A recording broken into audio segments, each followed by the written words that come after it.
Salut frères et sœurs. Bon, je sais que cette vidéo va choquer, mais c'est pas le but de choquer les gens. Je ne veux pas choquer les gens. D'ailleurs, si à chaque fois vous m'entendez prêcher et qu'il y a les cloches qui sonnent et tout, c'est pas un complot Illuminati de la franc-maçonnerie, je sais pas quoi. Je ne suis pas franc-maçon, je fais partie d'aucune religion. Et je n'adhère à aucune fédération ou, euh, ou par rapport au truc d'Illuminati, tout ça.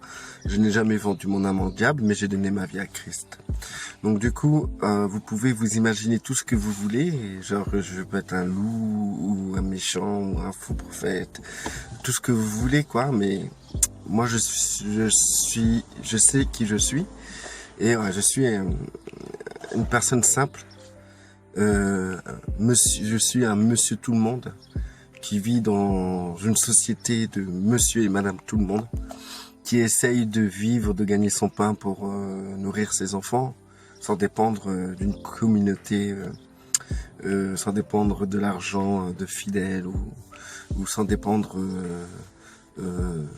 sans profiter. Je participe à la vie de communauté à ma manière et surtout par rapport à ce que je tiens à expliquer, c'est que en fait moi je n'ai pas de je me considère pas comme faux mais authentique en Christ. Donc voilà, maintenant vous pouvez penser tout ce que vous voulez, pour moi je suis authentique. Et donc tout ce que je vais vous dire pour moi c'est très authentique et j'ai entendu ça nulle part et vous non plus, vous avez jamais entendu ça.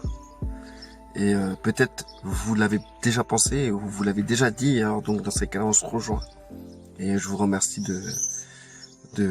d'avoir cette ouverture d'esprit. Mais vraiment, merci Seigneur de bénir ces frères et sœurs. Pas de non, pas de les bénir. Parce que si je dis que vous êtes bénis, ça veut dire que vous êtes maudits. Non, de les garder bénis, quoi, ces frères et sœurs. Donc du coup, en fait, pour moi, j'en ai droit au but. Pour moi, mon frère, ma sœur en Christ, c'est ceux qui font la volonté de Dieu. Donc la volonté de Dieu, c'est quoi? C'est Christ. Christ et Christ crucifié. Voilà sa volonté. Sa volonté absolue, elle est là. Même l'Ancien Testament et tout ça, tout tournait autour du Christ. Tout, même dès le départ de la chute d'Adam et Ève, il y avait une manifestation du Christ lorsque Dieu a tué le premier animal au monde. Le premier animal au monde qui a été tué, c'était un agneau. Donc du coup, Dieu a tué cet agneau pour revêtir Adam et Ève, pour revêtir leur nudité. Donc du coup, de ce fait, pour moi, je pars sur ce fait que Dieu, sa volonté, c'est Christ. C'est tout, ça va pas plus loin. Pour moi, je vais pas plus loin. Moi, je prêche Christ, c'est Christ crucifié. Et j'ai aucun autre fondement que Christ. Donc, du coup, je vais pas développer au dehors du Christ. D'accord? Donc, pour moi, la volonté absolue de Dieu, c'est Christ. Donc, du coup, mes frères et sœurs, c'est ceux qui font la volonté de Dieu, c'est-à-dire c'est ceux qui ont accepté Christ. Tous ceux qui ont accepté Christ. Et ce qui va vous choquer, c'est que je considère frère et sœur simplement une personne qui dit « Moi, je crois en Christ. J'ai accepté Christ dans ma vie. J'ai accepté que Christ est mort pour mes péchés. » Ça me suffit. Pour moi, le gars-là, c'est mon frère. C'est mon frère, c'est ma sœur. Je vais pas aller gratter, voir quel genre de doctrine il a dans sa tête ou les erreurs de doctrine qu'il peut avoir dans sa tête pour comprendre s'il est vraiment dans le droit chemin. Je m'en fous de son chemin, c'est pas mon problème. Quand Christ a dit à Pierre que toi tu seras comme ça, et Pierre a pointé du doigt Jean en disant et Jean, qu'est-ce qu'il va nous devenir? Christ a dit, ça c'est pas ton problème. Ce qu'il va devenir, c'est pas ton problème. Si je veux qu'il perdure, il perdurera jusqu'à l'éternité. C'est pas ton problème. Et ben en fait, moi, comment les frères et sœurs sont dans leur manière de penser, de comprendre la Bible, leur niveau de compréhension, toutes les erreurs qu'ils peuvent avoir par rapport à la doctrine, etc. Bah ça je m'en fous, c'est pas mon chemin, c'est pas mon problème. Tu penses comme ça, bah c'est ton chemin.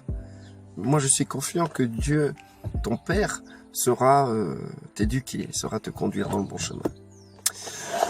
Donc, du coup, ce que je voulais dire, c'est que une personne qui dit qu'il est Christ, et qui croit en Christ, sincèrement, après, je vais pas lui mettre des trucs pour analyser à travers un détecteur de mensonges si le gars il me dit vrai ou faux. Je m'en fous de la valeur même, de la véracité de ce qu'il me dit. Pour moi, il me dit qu'il croit en Christ, donc c'est tout, point à la ligne, ça va pas plus loin, t'es mon frère. T'es mon frère. Parce que quand tu décides de croire en Christ, tu rentres dans l'absolu de Dieu. Tu rentres dans la justice absolue de Dieu, dans la volonté absolue de Dieu. T'es dans l'absolu, quoi, en fait. Donc, du coup, tu crois en l'absolu. Donc, c'est magnifique, c'est beau, Christ est mort d'ailleurs pour que tu crois en lui et que tu ne périsses point, mais que tu aies la vie éternelle. Après ton niveau, ce que tu penses, ce que tu crois, je m'en fous complètement. Si tu pries Pierre-Paul Jacques, c'est pas mon problème. Moi, ce que je sais, c'est que tu as décidé que Christ soit ton sauveur et ton Seigneur. Ça, c'est l'essentiel pour moi. Je m'en fous. Beaucoup me diront, oui, mais dans la Bible, il est écrit que beaucoup m'appelleront Seigneur, Seigneur. Et en vérité, je ne vous ai pas connu. Moi, je suis certain qu'ils parlent des imposteurs, tu vois. Vraiment des véritables imposteurs, ceux qui viennent dans le corps du Christ et qui font du business dans le corps du Christ. Juste du business, sans croire en Christ en vérité. Mais ils parlent du Christ, ils savent que le Christ est un business. Aujourd'hui, Christ est un business. Aujourd'hui, vous pouvez réussir votre vie grâce à ce nom. Dans la société, dans le commerce et tout, vous pouvez réussir votre vie grâce à ce nom. Même à travers des vidéos. D'ailleurs, des gens mettent des pubs à leurs vidéos, ils gagnent de la thune rien que parce que des gens vont regarder leurs vidéos. Bref, j'en passe des vertes et des pas mûres. Mais je pense qu'en ayant l'esprit en moi, je discernerai. Je suis capable de discerner qui est vraiment un loup ou pas. Je me suis jamais trompé ce cas aujourd'hui. Depuis que je suis en Christ, quand j'ai dit lui, c'est un loup, je me suis pas trompé. Je me suis pas trompé jusqu'à aujourd'hui. Ça peut m'arriver. Ça peut m'arriver. C'est pour ça que je reste entièrement prudent. Que la personne qui se dit qu'il croit en Christ, je vais pas douter de sa parole. Ok, tu crois en Christ, t'es mon frère. Marchons ensemble. C'est tout. Même si c'est un loup, marchons ensemble. Tu crois en Christ? Marchons ensemble. Marchons ensemble. Maintenant, ce qui va choquer les gens, c'est que pour moi, j'ai des frères catholiques, témoins de Jéhovah, pentecôtistes, baptistes, évangélistes, luthériens, de toutes les religions chrétiennes. Dans toutes les religions chrétiennes, j'ai des frères et j'ai des sœurs. Parce que même la personne qui va aller prier Marie, elle va reconnaître Jésus-Christ comme son Seigneur, son Sauveur. Elle va reconnaître l'authenticité de l'œuvre de la croix du Christ. C'est-à-dire qu'elle va reconnaître que Christ est mort pour ses péchés. Et ils vont accepter cette justice qui vient de Dieu. Donc du coup, à partir de là, je m'en fous. Peut-être cette personne, plus tard, elle ne priera plus Marie. Parce qu'elle aura compris que c'est pas dans la Bible. Les gens sont sincères, vous savez, quand ils font... En fait, les gens se trompent sincèrement. Combien, vous-même, combien de fois vous avez eu des doctrines qui aujourd'hui vous avez carrément abandonné parce qu'elles sont totalement fausses? Vous avez pratiqué des doctrines et même vous avez forcé les autres à pratiquer cette doctrine et que vous apercevez que cette doctrine était fausse en fait et qu'aujourd'hui vous avez abandonné cette doctrine. Combien de vous étiez catholiques avant? Vous priez Marie, mais vous avez arrêté de prier Marie. Mais quand on vous dit que est-ce que vraiment quand est-ce Dieu s'est présenté à toi, quand est-ce que tu as connu Christ, là il y a rien qui va vous empêcher de dire mais Christ je le connais depuis mon enfance car il a touché mon cœur depuis que je suis enfant. Mais malheureusement, dans votre petite tête d'enfant, on vous a inculqué des fausses traditions, des fausses choses. Et vous avez fait ces choses pour plaire à Dieu, parce que on vous a dit que c'est ça qu'il faut faire pour plaire à Dieu. Donc, excusez-moi, si vous pratiquez ces choses-là, parce qu'on vous a dit de pratiquer ces choses-là, parce que vous avez fait confiance à des leaders chrétiens, eh je vois pas où le mal, où vous avez fauté dans l'affaire. Pour moi, vous êtes innocent dans cette affaire. Sauf que Dieu a eu patience, énormément de patience, et il vous a éveillé, il vous a enseigné tout doucement, comme un père qui enseigne ses enfants. Pour moi, je comprends pas qu'un évangélique, par exemple, ne peut considérer pas un catholique comme son frère. Parce que vous pratiquez pas les mêmes doctrines. Mais vous n'êtes pas frère sur la base de la doctrine, vous êtes frère sur la base du Christ, simplement, tout simplement. Maintenant, on croisera toujours quelqu'un qui aura des doctrines erronées. Et d'ailleurs, moi, je fais cette vidéo, je reconnais beaucoup qui se disent, ah bah oui, bien sûr, hein, moi je te connais toi, Olivier. Hein, des doctrines erronées, bah, t'en fais tous les jours. Hein. Bah d'ailleurs, je me demande pourquoi tu m'écoutes tous les jours. Hein.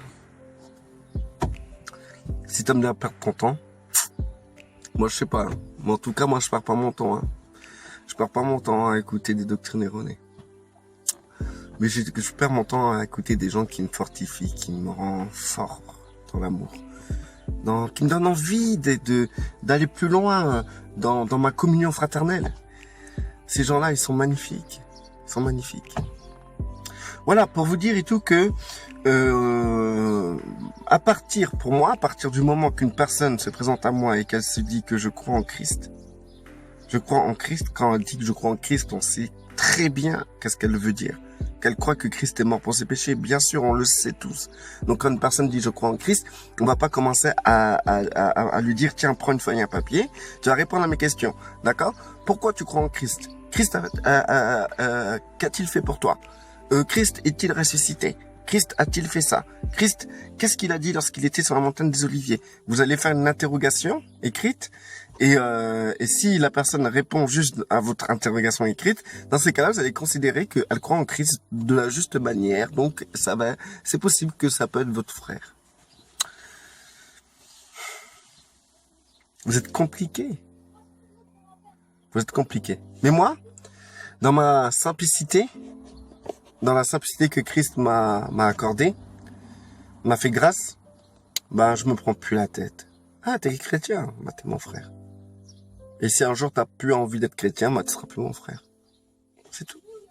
Je dis bien mon frère en Christ. Mais tu resteras pour moi un ami. Un ami, si t'as besoin de moi, je serai là. Si tu veux vraiment, si t'es dans la galère, je serai là. Je serai un ami. Ne t'inquiète pas, je serai un ami. On sera plus frère en Christ parce que tu crois plus en Christ. Mais je serai ton ami. Maintenant, si tu me dis que tu crois ou tu recrois en Christ, moi, je vais pas mettre ta parole en doute. Ok, bah, tant que tu crois en Christ, marchons ensemble dans cette voie spirituelle. Fortifions-nous, aimons-nous, hein. Ne nous jugeons pas. Et ma destinée n'est pas la tienne, sache-le, et je m'en fous de la tienne. C'est pas mon problème. C'est pas mon problème. Si Dieu veut que tu demeures ou pas éternellement là jusqu'à temps qu'il revienne, ben c'est pas mon problème. Maintenant, moi je m'occupe de ma croix. Voilà. Et parmi cette croix, j'ai ces vidéos qui est pour moi un honneur de les faire parce que en fait, je prends un grand plaisir d'exhorter et de fortifier mes frères et sœurs, de les débarrasser de beaucoup de fardeaux. Et ça, c'est le don de l'exhortation. Donc, c'est un don magnifique. Je préfère ce genre de don pour moi-même, hein, que souvent, je prie pour les malades, les malades guérissent. Je prie pour la délivrance. Et ben, je préfère 1000 fois le don d'exhortation que ces choses-là. Mais malgré que c'est pas mal. Les gens sont délivrés, c'est énorme. C'est énorme. Ça leur fait vraiment du bien, tout ça. Il y en a qui disent, ouais, mais la délivrance, c'est n'importe quoi. Ben, écoute, je respecte ton avis. Tu penses que cela est n'importe quoi. Je respecte ce que tu penses. Je respecte le fait que tu crois que c'est n'importe quoi. Je ne te contredis pas. Je ne veux pas débattre. Et si tu penses que c'est mauvais, ben, je te respecte. Je respecte ton idée de ce genre de choses. Tout simplement. Pourquoi ça me dérange pas. Totalement, ça me dérange pas. Voilà, frères et sœurs. Bon, restez bénis.